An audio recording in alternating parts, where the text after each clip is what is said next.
Hello, good morning, जोहार। मैं संजय और आप देख रहे हैं न्यूज झारखंड। समय हो चला है झारखंड की खबरों को जानने का, झारखंड की खबरों से अपडेट होने का। तो चलिए जानते हैं आज की झारखंड की 25 मुख्य बड़ी खबरों को। मोदी कैबिनेट ने बुजुर्गों को दी बड़ी खुशखबरी। 70 प्लस के सभी लोगों को मिलेगा मुफ्त आयुष्मान योजना का लाभ। 5 लाख तक मुफ्त इलाज। केंद्र सरकार ने आयुष्मान भारत योजना को और विस्तार दे दिया है। अब 70 साल से ऊपर के सभी बुजुर्गों को इस योजना का लाभ मिलेगा। इसके तहत हर साल 5 लाख रुपए तक का इलाज मुफ्त कराया जा सकता है। बुधवार को मोदी कैबिनेट ने इस फैसले को मंजूरी दे दी है। सरकार के मुताबिक 6 करोड़ सीनियर सिटीजन को इस योजना का लाभ मिलेगा। इसमें देश के करीब 4.5 करोड़ परिवार शामिल होंगे। भाजपा ने लोकसभा चुनाव के अपने घोषणा पत्र में यह वादा किया था। केंद्रीय मंत्री अश्विनी वैष्णव ने कहा है कि शुरुआत में योजना के लिए 3437 करोड़ रुपए खर्च किए जाएंगे। जैसे जैसे इस योजना से लोग जुड़ेंगे, इसका दायरा बढ़ाया जाएगा। सरकार ने कहा है कि 70 साल और उससे ज्यादा उम्र के सभी बुजुर्ग, चाहे उनकी आर्थिक स्थिति कैसी भी हो, वे इस योजना का फायदा उठा सकेंगे। उनके लिए एक नया अलग कार्ड जारी किया जाएगा। अगर कोई बुजुर्ग पहले से किसी हेल्थ इंश्योरेंस योजना का फायदा ले रहा है तो वे अपनी मौजूदा योजना या फिर आयुष्मान भारत स्कीम को चुन सकते हैं। आंदोलनकारियों के झारखंड बंद का मिला जुला असर, जाने किन जिलों की क्या थी स्थिति। झारखंड आंदोलनकारी संघर्ष मोर्चा ने बुधवार को झारखंड बंद का आह्वान किया था, जिसका मिला जुला असर देखने को मिला है। कई जिलों में इसका कोई प्रभाव नहीं देखने को मिला तो कहीं कहीं पर इसका हल्का प्रभाव देखने को मिला है। बोकारो, गुमला, पलामू के कई इलाकों में सड़क जाम कर दिया गया, जिससे राहगीरों को भारी परेशानियों का सामना करना पड़ा। कुछ समय के लिए वाहनों का परिचालन थम गया।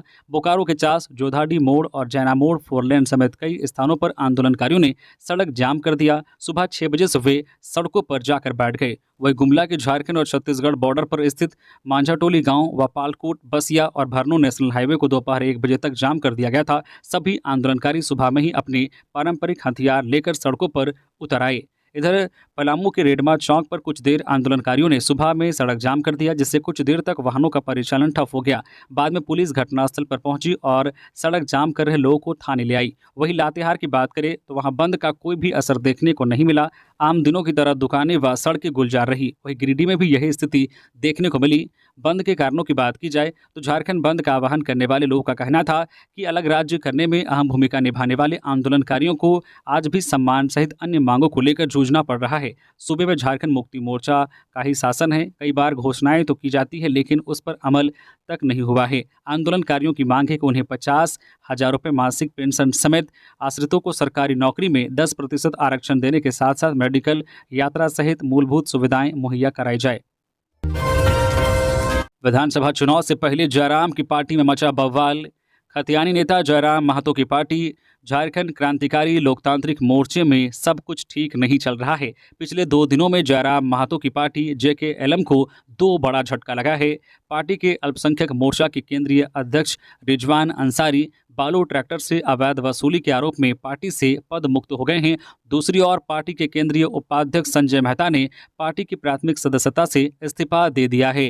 पिछले लोकसभा चुनाव में संजय मेहता ने हजारीबाग से चुनाव लड़ते हुए लगभग 1.5 लाख मत हासिल किए थे। पार्टी में उनका पद काफी बड़ा था। पार्टी से इस्तीफा देने के बाद संजय मेहता ने आरोप लगाया है कि जयराम महतो अपमानित कर रहे थे। उनके लोकसभा क्षेत्र में कार्यक्रम होने पर उन्हें सूचना नहीं दी जा रही थी। लगातार हो रही उपेक्षा के बाद उन्होंने पार्टी से त्यागपत्र देने का निर्णय लिया। पार्टी के 2 बड़े नेताओं का पिछले 2 दिनों में पद त्यागना जयराम महतो के लिए बड़ा झटका माना जा रहा है। अगले 2 महीने में झारखंड में विधानसभा चुनाव होने वाला है। ऐसे में JKLM के अंदर मचे उथल पुथल से पार्टी के सेहत पर कितना असर पड़ेगा, यह विधानसभा चुनाव के परिणाम को देखने के बाद ही पता चल पाएगा। चुनाव की घंटी बजने वाली है और यहां अन्य राज्यों से आकर गिद्ध मंडराने लगे हैं हेमंत सोरेन। बुधवार को गोड्डा जिले के महागामा में मुख्यमंत्री हेमंत सोरेन आपकी योजना आपकी सरकार आपके द्वार कार्यक्रम के लिए पहुंचे थे। इस दौरान उन्होंने कहा कि चुनाव की घंटी बजने वाली है और यहां अन्य राज्यों से गिद्ध मंडराने लगे हैं। सोरेन ने कहा, मणिपुर 1 साल से जल रहा है, वहां बहन बेटियों की इज्जत लूटी जा रही है, वहां के लोग पलायन को विवश हैं, लेकिन केंद्र सरकार के मुखिया एक बार भी वहां नहीं गए। सीएम ने आगे कहा, इन लोगों को किसी से कोई लेना देना नहीं है। आज पंजाब हरियाणा में ये नहीं जा सकते क्योंकि किसान इनके विरोध में हैं। जम्मू कश्मीर में होने वाले चुनाव में भी इन्हें मुंह की खानी पड़ेगी। अब इनकी नज़र झारखंड पर है। सीएम इस दौरान करोड़ों की योजनाओं का शिलान्यास और उद्घाटन किया। उन्होंने सभा को संबोधित करते हुए कहा कि हमारी सरकार रांची हेडक्वार्टर से नहीं बल्कि गाँव से चलने वाली सरकार है। खबरों में आगे बढ़ने से पहले अगर आप अभी तक न्यूज़ झारखंड चैनल को सब्सक्राइब नहीं किए हैं तो प्लीज़ चैनल को सब्सक्राइब करके बेल आइकन प्रेस कर दीजिए, जिससे आपको झारखंड की हर छोटी बड़ी खबर का अपडेट आप तक पहुंचता रहे। तो चलिए बढ़ते हैं खबरों की ओर। झारखंड में 4 दिनों तक होगी भारी बारिश। बंगाल की खाड़ी की ओर बढ़ रहा चक्रवात। झारखंड में 4 दिनों तक भारी बारिश का अनुमान मौसम विभाग ने जारी किया है। कहा है कि 15 सितंबर तक झारखंड में कहीं कहीं भारी बारिश हो सकती है। कहीं कहीं गरज के साथ वज्रपात की भी आशंका है। कल 13 सितंबर को झारखंड के उत्तरी पूर्वी भागों यानी संथाल परगना के 6 जिलों जैसे कि देवघर, दुमका, गोड्डा, जामताड़ा, पाकुड़ और साहिबगंज के साथ साथ धनबाद और गिरिडीह जिले में कहीं कहीं भारी वर्षा हो सकती है। जबकि आज 12 सितंबर को भी कई क्षेत्रों में हल्के से लेकर मध्यम दर्जे की बारिश रिकॉर्ड की जा सकती है। वहीं मौसम विभाग ने 14 सितंबर के लिए येलो और ऑरेंज दोनों अलर्ट जारी किया है। यानी इस दिन कुछ जगहों पर भारी वर्षा होगी तो कुछ जगहों पर भारी से बहुत भारी वर्षा होने की संभावना है। 14 सितंबर को उत्तरी मध्य झारखंड में भारी से बहुत भारी वर्षा होने की संभावना जारी की गई है। वहीं उत्तरी भागों में कहीं कहीं भारी वर्षा होने की संभावना है। वहीं 15 सितंबर को उत्तरी मध्य एवं निकटवर्ती मध्य भागों में कहीं कहीं भारी वर्षा हो सकती है। इसके मुताबिक चतरा, कोडरमा, हजारीबाग, गिरिडीह, धनबाद, बोकारो, रांची और रामगढ़ जिले में गरज के साथ भारी वर्षा हो सकती है। कुछ जगहों पर वज्रपात होने की भी आशंका है। इसलिए लोगों को सावधान और सतर्क रहने की जरूरत है। हफीजुल हसन संघ वार्ता में नगरपालिका सफाई कर्मियों की मांगों पर बनी सहमति। हड़ताल समाप्त। नगरपालिका सफाई कर्मियों का हड़ताल समाप्त हो गया है। दरअसल बुधवार को प्रोजेक्ट भवन में नगर विकास और आवास मंत्री हफीजुल हसन एवं Jharkhand local bodies employees federation Jharkhand के पदाधिकारियों के साथ बैठक हुई। बैठक में सफाई कर्मियों की विभिन्न मांगों को मंत्री हफीजुल हसन ने सुनी। इसके बाद सरकार द्वारा सफाई कर्मियों की नियमितीकरण सहित विभिन्न मांगों को पूरा करने पर सहमति बन गई। मांग पूरी होने पर सफाई कर्मियों के संघ ने हड़ताल समाप्ति की घोषणा की है। गुरुवार से अपने अपने काम पर लौटने की बात कही है। बैठक के बाद मंत्री हफीजुल हसन ने कहा है कि राज्य के मुख्यमंत्री हेमंत सोरेन लगातार जनहित में कार्य कर रहे हैं। यहां के आदिवासी मूलवासियों की समस्याओं को जानते और समझते हैं। यही कारण है कि कोरोना काल से अभी तक लगातार हेमंत सोरेन सभी माध्यम से राज्य की आम जनता से लेकर यहां कार्य कर रहे कर्मियों की सेवा कर रहे हैं। छत्तीसगढ़ में दिन दहाड़े 5 करोड़ का सोना लूटकर झारखंड भागे बदमाश। छत्तीसगढ़ के बलरामपुर रामानुगंज जिले में बड़ी लूट हुई है। घटना बुधवार दोपहर 1:50 की है। यहां बदमाशों ने ज्वेलरी शॉप में घुसकर 8 किलो सोना लूट लिया, जिसकी अनुमानित कीमत 5 करोड़ बताई जा रही है। घटना रामानुगंज नगर पालिका चौक में राजेश ज्वेलर्स नाम की दुकान में हुई है। ज्वेलरी शॉप के संचालक राजेश सोनी पर बदमाशों ने कट्टे की बट से हमला किया और गोली मारने की धमकी देकर वहां से फरार हो गए। मिली जानकारी के अनुसार 3 बदमाश बाइक में सवार होकर ज्वेलरी शॉप पहुंचे। इसके बाद उन्होंने संचालक और वहां के कर्मचारियों पर हमला किया। उन्होंने धमकी देकर 15 मिनट के अंदर दुकान सहित लॉकर में रखे सोने के जेवरात निकलवाए। इसके बाद बदमाश जेवरात को बैग में डालकर बाइक से फरार हो गए। बदमाशों के निकलते ही संचालक ने पुलिस को इसकी सूचना दी। बताया जा रहा है कि बाइक में सवार होकर बदमाश झारखंड की ओर निकले हैं। पुलिस ने घटना की जानकारी मिलने के बाद आरोपियों की तलाश शुरू कर दी है। पुलिस की एक टीम छत्तीसगढ़ से झारखंड की ओर भेजी गई है। इस घटना से स्थानीय लोगों में दहशत है। पुलिस सीसीटीवी फुटेज भी खंगाल रही है। इससे लुटेरों की पहचान और उनके आने एवं भागने के रास्ते की जानकारी मिल सकेगी। दूसरी ओर घटना की सूचना मिलने के बाद बलरामपुर एसपी राजेश अग्रवाल सहित वरिष्ठ अधिकारी भी रामानुगंज पहुंचे, लेकिन अभी तक लुटेरों का कोई सुराग नहीं मिल सका है। वहीं ज्वेलरी शॉप के संचालक राजेश सोनी ने बताया कि बदमाशों ने करीब 5 करोड़ का सोना लूट लिया है। प्रधानमंत्री नरेंद्र मोदी की सुरक्षा व्यवस्था को लेकर झारखंड पुलिस मुख्यालय ने तैयारियों का लिया जायजा। प्रधानमंत्री नरेंद्र मोदी की सुरक्षा व्यवस्था को लेकर झारखंड पुलिस मुख्यालय ने अपनी तरफ से पूरी तैयारी कर ली है। प्रधानमंत्री नरेंद्र मोदी 15 सितंबर को जमशेदपुर आएंगे। प्रधानमंत्री नरेंद्र मोदी की सुरक्षा व्यवस्था को लेकर पुलिस मुख्यालय अपनी तरफ से चौकन्ना है और बुधवार को सुरक्षा व्यवस्था का जायजा लिया। एसपीजी के अधिकारी समेत एडीजी संजय आनंद लाटकर, आईजी अखिलेश झा, एसएसपी किशोर कौशल ने कार्यक्रम स्थल का निरीक्षण किया। प्रधानमंत्री नरेंद्र मोदी 15 सितंबर की सुबह करीब 8 बजे वंदे भारत ट्रेन को हरी झंडी दिखाएंगे। इसको लेकर जमशेदपुर स्टेशन परिसर में कार्यक्रम स्थल से लेकर आने जाने की एक एक रूट लाइन का जायजा लिया गया। इस दौरान जमशेदपुर एसएसपी किशोर कौशल को कई दिशा निर्देश दिए गए ताकि उन खामियों को समय से पूर्व दूर कर लिया जाए। दुमका में मकई लदा ट्रक पलटा, हादसे में एक पर्यटक की मौत, 9 घायल। दुमका जिले के मसानजोर डैम के समीप बुधवार को भीषण सड़क दुर्घटना हुई है। दुमका से पश्चिम बंगाल जा रहा एक मकई लदा ट्रक अचानक बीच सड़क पर पलट गया, जिसकी चपेट में आने से एक महिला पर्यटक की मौके पर ही मौत हो गई, जबकि घटना में 9 पर्यटक घायल हो गए हैं। जानकारी मिलते ही घटनास्थल पर पुलिस पहुंच गई और राहत बचाव कार्य में जुट गई है। प्रत्यक्षदर्शियों की माने तो डैम के समीप सड़क काफी ढलान है, इस कारण मकई लदा ट्रक अनियंत्रित होकर पलट गया। इस क्रम में मसानजोर डैम घूमने आए कई पर्यटक मकई के बोरे में दब गए, जिसमें एक पर्यटक की मौत हो गई। जानकारी के मुताबिक मृतक के साथ सभी घायल पर्यटक पश्चिम बंगाल के बीरभूम जिला के जो बोलपुर इलाके के रहने वाले हैं। सभी पर्यटक एक टूरिस्ट बस से मसानजोर डैम घूमने के लिए पहुंचे थे।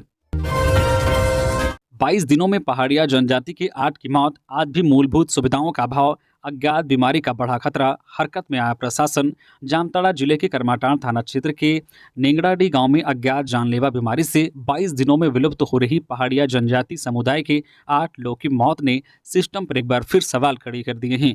अब तक यह पता नहीं चल सका है कि गाँव में कौन सी बीमारी फैली है। हरकत में आए जिला प्रशासन और मेडिकल विभाग की टीम गाँव का दौरा कर रही है। जानकारी मिलते ही प्रशासन महकमे में हड़कंप मच गया है। स्वास्थ्य मंत्री बन्ना गुप्ता ने सोशल मीडिया पर पोस्ट कर डीसी को स्थिति से निपटने का निर्देश दिया है। डीसी ने मामले में सिविल सर्जन को एहतियात कदम उठाने का निर्देश दिया है ताकि बीमारी के प्रसार को रोका जा सके। स्वास्थ्य विभाग की टीम प्रभावित गांव में पहुंच गई है और ग्रामीणों की स्वास्थ्य जांच की जा रही है। टीम फिलहाल गांव में कैंप कर रही है।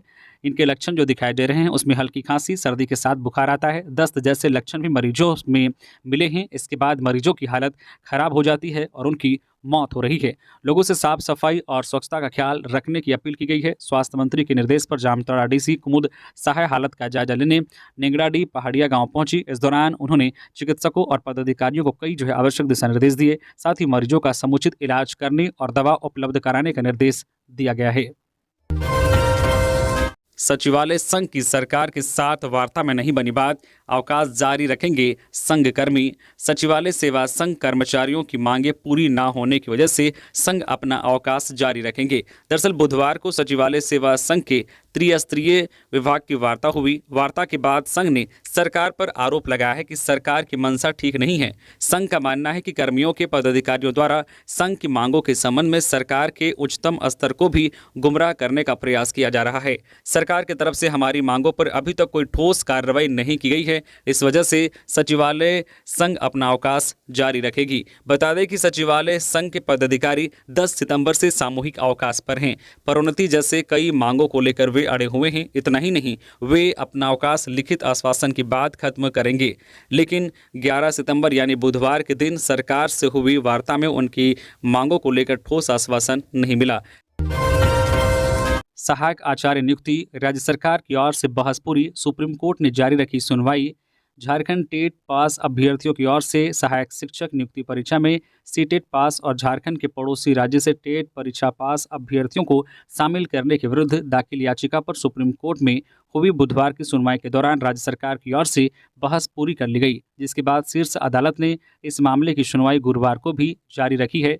गुरुवार को सीटेट की ओर से वरीय अधिवक्ता मीनाक्षी अरोड़ा बहस करेंगी। सुप्रीम कोर्ट के न्यायाधीश जस्टिस जेके महेश्वरी और जस्टिस राजेश बिंदल की खंडपीठ इस मामले की सुनवाई की। दरअसल झारखंड हाईकोर्ट ने सहायक आचार्य नियुक्ति से जुड़े एक मामले की सुनवाई करते हुए कहा था कि राज्य में 26,000 सहायक शिक्षकों की नियुक्ति के लिए चल रही प्रक्रिया में दूसरे राज्य के टेट पास अभ्यर्थी या सीटेट पास अभ्यर्थी में शामिल हो सकते हैं, जिसके खिलाफ सुप्रीम कोर्ट में याचिका दाखिल की गई है।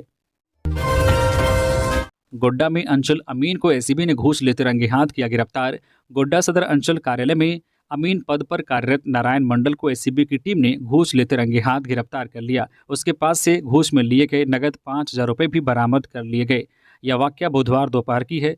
पीड़ित सचिन पूर्वे ने इसकी शिकायत एसीबी में की थी।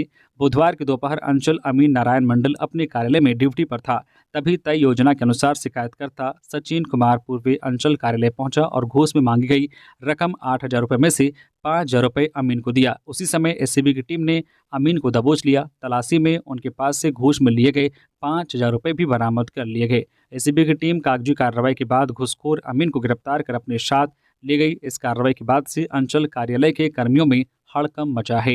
गोड्डा सदर प्रखंड के रतनपुर निवासी सचिन कुमार पूर्वे ने बताया कि प्रशासन ने उसकी जमीन की मापी करवाने का आदेश दिया था। विभागीय अमीन ने जमीन की मापी भी कर ली थी, लेकिन उसने रिपोर्ट जमा नहीं की थी। रिपोर्ट जमा करने के लिए अमीन नारायण मंडल घूस मांग रहा था, जिसके बाद एसीबी से शिकायत की गई और ये कार्रवाई की गई है। 52 दिनों से हड़ताल पर बैठे मनरेगा कर्मियों की पीड़ा, वादा भूल गए सीएम हेमंत सोरेन। पलामू जिले के मनरेगा कर्मी अपनी मांगों को लेकर 52 दिनों से हड़ताल पर हैं। उनमें राज्य सरकार के खिलाफ नाराजगी है। उन्होंने कहा है कि सत्ता में आने से पहले हेमंत सोरेन ने सेवा स्थायी करने का वादा किया था, लेकिन सत्ता में आते ही वे अपना वादा भूल गए। सरकार उनकी सूद नहीं ले रही है, लिहाजा वे हड़ताल पर बैठने को मजबूर हैं। सेवा स्थायी करने समेत अन्य मांगों को लेकर पलामू जिले के मनरेगा कर्मी अनिश्चितकालीन हड़ताल पर हैं। पिछले 52 दिनों से मनरेगा कर्मी हड़ताल पर डटे हुए हैं। समाहरणालय के समक्ष धरना प्रदर्शन करते हुए मनरेगा कर्मियों ने झारखंड की हेमंत सोरेन सरकार के खिलाफ नारेबाजी की और अपनी मांगों के समर्थन में आवाज बुलंद की। मनरेगा कर्मचारी संघ के पलामू जिला अध्यक्ष पंकज सिंह ने कहा है कि उनकी सभी मांगे जायज है। राज्य सरकार की हठधर्मिता के कारण मनरेगा कर्मियों में आक्रोश है। देवड़ी मंदिर विवाद मामले में आदिवासी महाजुटान, 29 सितंबर को जनाक्रोश महारैली की घोषणा। रांची के तमाड़ स्थित प्राचीन कालीन देवड़ी मंदिर विवाद थमने का नाम नहीं ले रहा है। 5 सितंबर को ग्रामीणों ने मंदिर पर तालाबंदी कर दी थी। मंदिर परिसर में बैठक कर ट्रस्ट के विरोध में भड़काऊ भाषण दिए गए थे। इसके बाद पुलिस ने 18 लोगों पर नामजद और 100 अज्ञात लोगों पर मामला दर्ज कराया था। 2 आरोपी जो है राधाकृष्ण मुंडा और पूर्ण चंद्र मुंडा को पुलिस गिरफ्तार कर जेल भेज चुकी है। बुधवार को पतरा मैदान में आदिवासी महाजुटान हुआ। इसमें सरना धर्म के गुरु बंधन तिग्गा, देव कुमार धान, प्रेम साही मुंडा भी शामिल हुए। 5वीं अनुसूची सीएनटी और ग्राम सभा का हवाला देते हुए मंदिर के जमीन पर फिर से मालिकाना हक जताया गया। वही ट्रस्ट पर भी सवाल खड़ा करते हुए कहा कि बिना ग्राम सभा की अनुमति के ट्रस्ट का निर्णय कैसे हुआ। इस बैठक में धर्मगुरु बंधन तिग्गा, देव कुमार धान, प्रेम साही मुंडा के अलावा जो है लक्ष्मी नारायण सिंह मुंडा, सुरेश सोय, एलन उरांव, दिनकर कश्यप, सोबरन मुंडा सहित सैकड़ों की संख्या में आदिवासी सामाजिक कार्यकर्ता शामिल हुए। वेटनरी कॉलेज के छात्रों की अनिश्चितकालीन हड़ताल का दूसरा दिन, स्टाइपेंड फेलोशिप राशि बढ़ाने की मांग। रांची में कांके स्थित college of veterinary science and animal में सभी छात्र कॉलेज के गेट पर अनिश्चितकालीन हड़ताल पर बैठ गए हैं। छात्रों ने कहा है कि जब हमसे काम पूरा लिया जा रहा है तो भुगतान अधूरा क्यों दिया जा रहा है। छात्रों की माने तो वर्तमान में 49.1 रुपये प्रतिदिन के हिसाब से छात्रों को भुगतान किया जा रहा है। वही छात्रों की मांग है कि 15,000 प्रति माह किया जाए। इसके साथ छात्रों ने कॉलेज के डीन पर दुर्व्यवहार का आरोप लगाते हुए कहा है कि डीन ने कहा है कि अब तुम लोगों से जूता पॉलिश कराएंगे, जो करना है कर लो। छात्रों ने अपनी मांगों को लेकर वीसी से बात करने की कोशिश की। छात्रों ने बातचीत करने के लिए वीसी को बुलाया, लेकिन वीसी नहीं आए। गुस्साए छात्रों ने डीन की गाड़ी को गेट पर ही रोक दिया। छात्रों का कहना है कि हमारा वेतन एक लेबर से भी कम है। झारखंड छोड़कर अन्य राज्यों में कहीं 17,000 तो कहीं 19,000 और कहीं 16,000 छात्रों को मिलता है, लेकिन झारखंड में छात्रों को अधूरा भुगतान किया जाता है। झारखंड उत्पाद सिपाही दौड़ का निरीक्षण करने पहुंची उपायुक्त। पद्मा पुलिस ट्रेनिंग सेंटर में मेडिकल कैंप, दवाइयों की उपलब्धता पर फोकस। झारखंड उत्पाद सिपाही दौड़ प्रतियोगिता का निरीक्षण करने उपायुक्त डीसी नैन्सी सहाय बुधवार को सुबह 7 बजे हजारीबाग के पद्मा पुलिस ट्रेनिंग सेंटर पहुंची। निरीक्षण के क्रम में उन्होंने बताया कि 13 सितंबर तक चलने वाले इस दौड़ में प्रतिभागियों के लिए सभी व्यवस्था की गई है।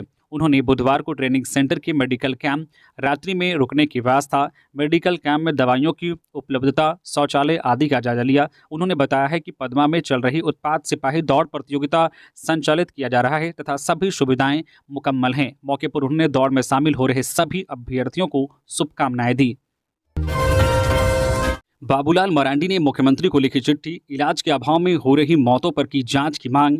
बीजेपी के प्रदेश अध्यक्ष बाबूलाल मरांडी ने आदिम जनजाति समाज के लोगों की हो रही मौत मामले में मुख्यमंत्री हेमंत सोरेन को पत्र लिखा है। उन्होंने 3 घटना का जिक्र करते हुए समुचित कार्रवाई करने की मांग की है। उन्होंने कहा है कि आपको अवगत कराना चाहता हूं कि प्रदेश में स्वास्थ्य सेवाओं का हाल दिन ब दिन बदतर होता जा रहा है। आए दिन आदिवासी खासकर विलुप्त हो रहे आदिम जनजाति समाज के भाई बहनों की मृत्यु इलाज के अभाव में हो रही है, लेकिन प्रशासन जिम्मेदारी लेने के बजाय एक दूसरे पर आरोप प्रत्यारोप कर रहा है।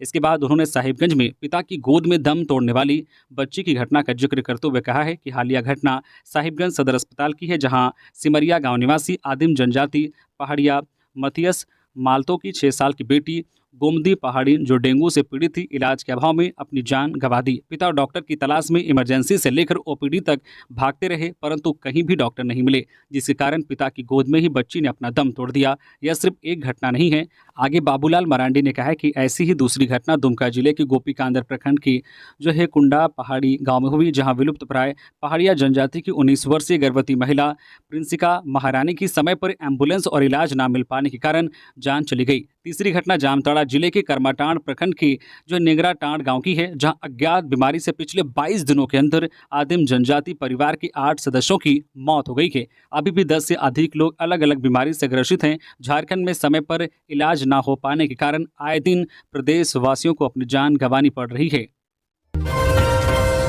कैबिनेट के निर्णय को निरस्त करने की मांग। झारखंड प्रशासनिक सेवा के अफसर 12 और 13 सितंबर को काला बिल्ला लगाकर करेंगे काम।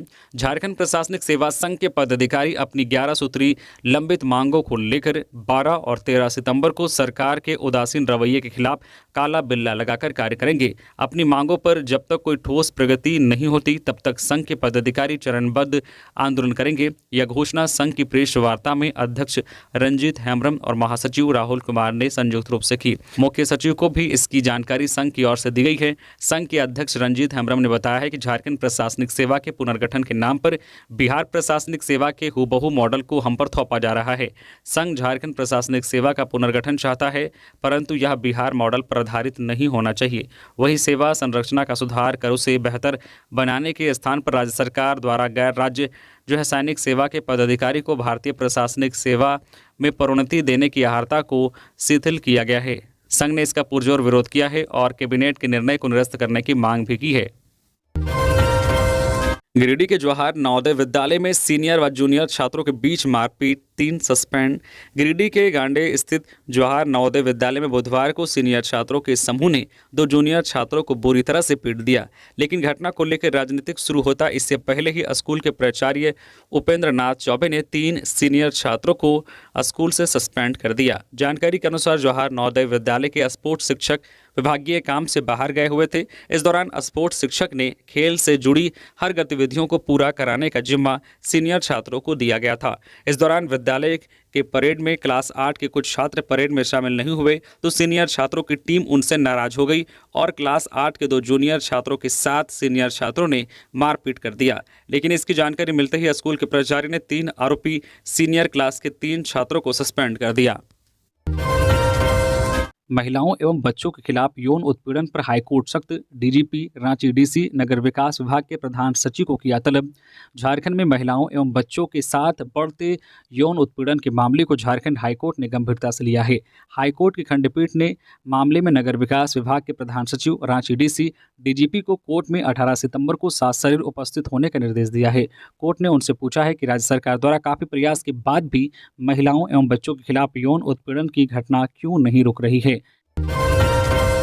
जमशेदपुर में सांसद व पूर्व मंत्री ने पीएम के कार्यक्रम की तैयारियों का लिया जायजा। 15 सितंबर को प्रधानमंत्री नरेंद्र मोदी के प्रस्तावित कार्यक्रम को लेकर राज्य के पूर्व मुख्यमंत्री अर्जुन मुंडा, जमशेदपुर के सांसद विद्युत वरण महतो गोपाल मैदान में कार्यक्रम स्थल का निरीक्षण किया, जिनके साथ जिले के उपायुक्त अनिल मित्तल, सीनियर एसपी किशोर कौशल समेत तमाम पदाधिकारी कार्यक्रम स्थल का निरीक्षण किया। 15 सितंबर को देश के प्रधानमंत्री टाटानगर रेलवे स्टेशन से वंदे भारत ट्रेन को हरी झंडी दिखाएंगे। इसके बाद बिष्टुपुर वोल्टास बिल्डिंग के पास से रोड शो भी करेंगे। रोड शो के बाद देश के प्रधानमंत्री नरेंद्र मोदी कोल्हान की जनता को कई सौगात भी देंगे। हजारीबाग मेडिकल कॉलेज से एम्बुलेंस की चोरी, गोमिया पुलिस ने पकड़ा चोर। अपराधी अब एम्बुलेंस तक को नहीं छोड़ रहे हैं। आलम यह है कि मेडिकल कॉलेज अस्पताल परिसर में चोरों ने 108 नंबर की एम्बुलेंस चोरी कर ली। घटना मंगलवार करीब रात के 1 बजे के आसपास की है। एम्बुलेंस ट्रॉमा सेंटर के पास खड़ी थी। अपराधी एम्बुलेंस लेकर फरार हो गए। जिले में बेखौफ चोरों ने मंगलवार रात शेख भिखारी मेडिकल कॉलेज अस्पताल में खड़ी 108 नंबर एम्बुलेंस की चोरी कर ली। घटना मंगलवार रात करीब 1 बजे की है। वाहन ट्रॉमा सेंटर के समीप खड़ी थी। चोरी की भनक लगते ही अस्पताल में हड़कंप मच गया। इसके बाद सक्रिय हुई 108 की टीम ने एम्बुलेंस के रामगढ़ से बोकारो रोड में जाने की पुष्टि के बाद इसकी सूचना गोमिया थाना की पुलिस को दी। सुबह सूचना के आलोक में तैनात गोमिया थाना की पुलिस ने वाहन को बरामद करते हुए एक चोर को गिरफ्तार कर लिया। रात में पहरा दे रहे मर्द, दिन में धरना दे रही महिलाएं, जानिए क्या है पूरा मामला।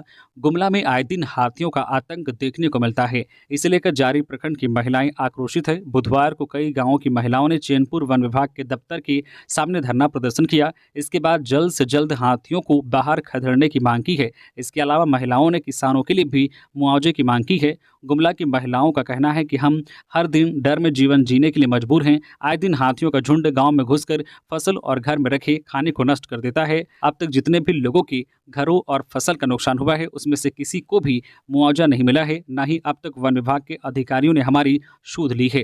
प्रदर्शन कर रही महिलाओं ने कहा है कि पहले सिर्फ एक हाथी इस क्षेत्र में तांडव करता था, अब 5 हाथियों ने मिलकर यहां आतंक मचा दिया है। ग्रामीण रात में पहरेदारी करने को मजबूर हैं। इसके बाद महिलाओं ने विभाग को चेतावनी देते हुए कहा है कि जितनी जल्दी हो हाथियों को खदेड़ने का काम किया जाए, किसानों को भी मुआवजा दिया जाए, नहीं तो हम सड़क पर उतरकर उग्र आंदोलन करेंगे। खूंटी में तालाब से मिला व्यक्ति का शव 3 दिनों से था लापता। खूंटी के चौधरी तालाब से एक व्यक्ति का शव बरामद किया गया है। शव की पहचान मुरहू निवासी 45 वर्षीय जहीर खान के रूप में की गई है। जहीर को 8 सितंबर को पेट दर्द की शिकायत पर सदर अस्पताल में भर्ती करा गया था, लेकिन भर्ती होने के दूसरे ही दिन से वह अस्पताल से लापता हो गया था। मिली जानकारी के अनुसार शव को पहली बार चौधरी मोहल्ले के लोगों ने ही देखा था। इसके बाद पुलिस को इसकी सूचना दी गई। मौके पर पहुंचकर पुलिस ने शव को कब्जे में लिया और अपने साथ थाने ले गई। इसके बाद जहीर के परिजनों को इसकी सूचना दी गई। पुलिस का कहना है कि प्रारंभिक जांच में तालाब में डूबने से मौत होने की आशंका है। सांसद ने खेलो झारखंड का किया उद्घाटन। सोनवा महुलडीहा मैदान में हो रहा इवेंट बच्चों का बढ़ाया उत्साह। पश्चिमी सिंहभूम के सोनवा महुलडीहा मैदान में शिक्षा विभाग की ओर से आयोजित प्रखंड स्तरीय खेलो झारखंड 2024-25 का बुधवार को सांसद जोभा मांझी ने उद्घाटन किया। इस मौके पर उन्होंने खिलाड़ियों को संबोधित करते हुए कहा कि झारखंड सरकार पढ़ाई के साथ साथ खेल को भी बढ़ावा दे रही है। सांसद ने बच्चों से कहा है कि आज के दौर में पढ़ाई के साथ खेल का भी महत्व है। खेल के माध्यम से भी लक्ष्य की प्राप्ति की जा सकती है। सीआईडी ने 26 लाख रुपए की ठगी के मामले में आरोपी को किया गिरफ्तार। सीआईडी ने 26,13,000 रुपए की ठगी के मामले में आरोपी को गिरफ्तार किया है। गिरफ्तार आरोपी का नाम प्रदीप कुमार महतो है। साइबर अपराधी प्रदीप कुमार महतो को हजारीबाग से गिरफ्तार किया गया है। प्रदीप कुमार महतो लोगों को सिम पोर्ट करने के नाम पर ठगी करता था। पुलिस ने 2 mobile, 1 SIM, 5 ATM, 3 passbook, 2 pan card और 1 आधार कार्ड बरामद किया है। पूर्व मंत्री आलमगीर आलम के ओएसडी सचिव की बेल पर बहस पूरी, फैसला सुरक्षित। टेंडर घोटाले से जुड़े मनी लॉन्ड्रिंग के आरोपी पूर्व मंत्री आलमगीर आलम की ओएसडी की बेल पर रांची पीएमएलए की विशेष कोर्ट में सुनवाई हुई। बुधवार को दोनों पक्षों की ओर से बहस पूरी कर ली गई, जिसके बाद अदालत ने जमानत याचिका पर फैसला सुरक्षित रख लिया है।